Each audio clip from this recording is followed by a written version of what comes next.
Khufu merupakan pembina piramid Giza. Khufu dipercayai memerintah pada sekitar 2609 Masihi. Piramid Giza yang dibina oleh Khufu adalah tanda kepada betapa efisiennya pemerintahan Khufu itu sendiri kerana mampu mengerahkan tenaga kerja untuk membina piramid yang mengambil masa selama 23 tahun untuk dibina. Ramses II merupakan Firaun yang mengejar Nabi Musa alaihi salam dan ditelan Laut Merah. Ramses II ialah Firaun paling lama memerintah dalam sejarah dinasti ke-19 Mesir, lebih daripada 66 tahun. Sepanjang pemerintahan Ramses II, Mesir purba berada di zaman kemuncak kegemilangannya. Selama menduduki tahta sebagai Firaun, Ramses II sudah banyak kali melakukan penyerangan dan invasi. Segala ancaman seperti Landun berleluasa di perairan Mesir dan berjaya dihapuskan. Mereka juga berjaya menundukkan musuh seperti Empayar Hitti yang berada di utara Mesir. Mereka juga berjaya meluaskan Empayar Mesir sehingga memasuki tanah Kanan iaitu Palestin pada hari ini. Untuk lebih dikenali dan dihargai oleh masyarakat, Ramses II mengadakan sebuah tradisi bernama Festival Set.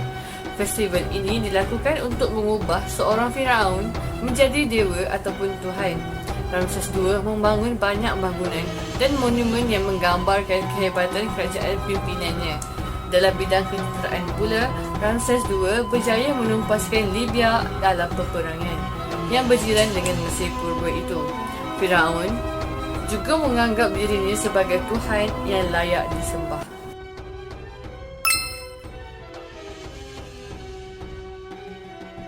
Nabi Musa merupakan anak kepada Imran bin Yukabat binti Kohat, Musa bin Imran bin Kohat bin Levi bin Yakut bin Ishak bin Ibrahim. Nabi Musa telah bersaudara dengan Nabi Harun dan dilahirkan di Mesir pada pemerintahan Mesir.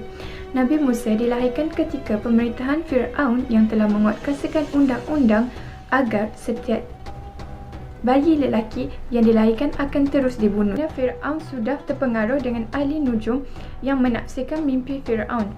Musa alaihissalam dihanyutkan ke sungai Nil oleh ibunya Yukabat kerana bimbang akan keselamatannya. Nabi Musa yang dihanyutkan ke sungai Nil telah diselamatkan oleh isterinya Firaun, Asia. Pengikut Nabi Musa alaihissalam adalah orang-orang yang telah beriman dengan ajaran yang telah disampaikan oleh Nabi Musa alaihissalam. Peristiwa tercetusnya terbelahnya laut mati adalah ketika Nabi Musa bersama orang-orang yang beriman terpaksa melarikan diri sehingga mereka sampai di Laut Merah. Dengan kuasa Allah SWT, laut itu terbelah dan mereka dapat melintasinya. Namun Firaun dan tenteranya telah mati di tegalankan laut. Quran telah menceritakan, dan ingatlah ketika kamu belah laut untukmu, lalu kami menyelamatkan kamu dan kami tenggelamkan Firaun dan pengikutnya, sedang kamu sendiri menyaksikannya. Firaun dan tenteranya mengejar Nabi Musa sehingga tercetusnya peristiwa Laut Merah dibelah adalah kerana Firaun yang tidak berpuas hati setelah semua ahli sihirnya dikalahkan Nabi Musa dengan tongkat mukjizat Nabi Musa alaihi salam. Dan kerana Nabi Musa telah membawa ajaran baru iaitu ajaran agama Islam, hal ini telah bertentangan dengan apa yang diamalkan oleh Firaun. Para penyelidik telah mengeluarkan hipotesis mengenai lokasi Nabi Musa alaihissalam yang membelah Laut Merah. Menurut mereka, keajaiban itu mungkin berlaku di bahagian Laut Merah yang terletak di utara Mesir. Dipercayai bahawa angin sangat kuat dan bertiup sepanjang malam di kawasan pesisir Laut Merah. Keadaan ini menyebabkan Laut Merah berpecah dan Nabi Musa dapat melaluinya. Penyelidik menganggarkan angin bertiup dengan kelajuan berterusan 63 meter sejam dari timur ke barat.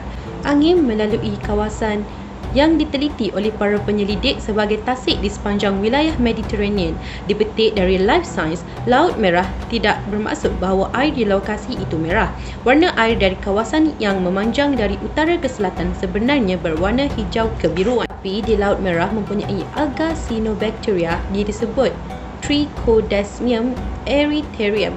Apabila alga ini mati, air Laut Merah bertukar menjadi merah kecoklatan. Warna merah yang dihasilkan tidak sama untuk setiap wilayah Laut Merah.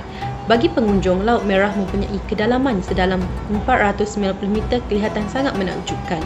Namun Laut Merah sebenarnya kawasan yang sangat berbahaya untuk kapten, anak kapal dan penumpang kapal kerana kawasan ini terkenal dengan ribut-ribut laut yang sangat dahsyat.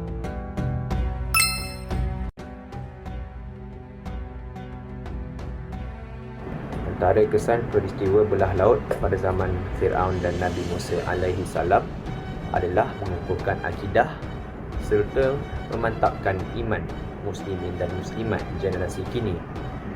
Hal ini kerana peristiwa tersebut dapat mendatangkan perasaan keinsafan ke dalam diri muslimin dan muslimat serta membuktikan kekuasaan Allah Subhanahu Wa Taala. Selain itu, peristiwa tersebut juga melahirkan generasi muslim yang bertakwa.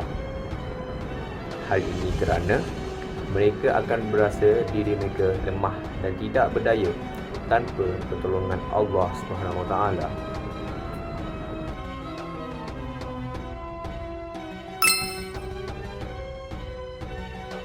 Pengajaran yang dapat kita ambil daripada kisah Nabi Musa AS dan Fir'aun ini ialah kita haruslah sentiasa ingat bahawa kita ini hanyalah seorang hamba dan bukannya Tuhan. Allah Subhanahu Wa Taala menggunakan kita kemewahan, kemasyhuran, kedudukan yang tinggi dan kesihatan tubuh badan bukanlah untuk kita bermegahan, tetapi sebaliknya untuk mendekatkan diri dan beribadah kepadanya. Apatah lagi kita lupa akan kedudukan diri kita sebagai seorang hamba. Demikian kesombongan Fir'aun yang menganggap dirinya sebagai Tuhan telah mendapat balasan dan azab daripada Allah Subhanahu Wa Taala. Semoga kita mengambil sedikit iktibar daripada kisah Nabi Musa AS dan Fir'aun ini dalam menjalani kehidupan seharian.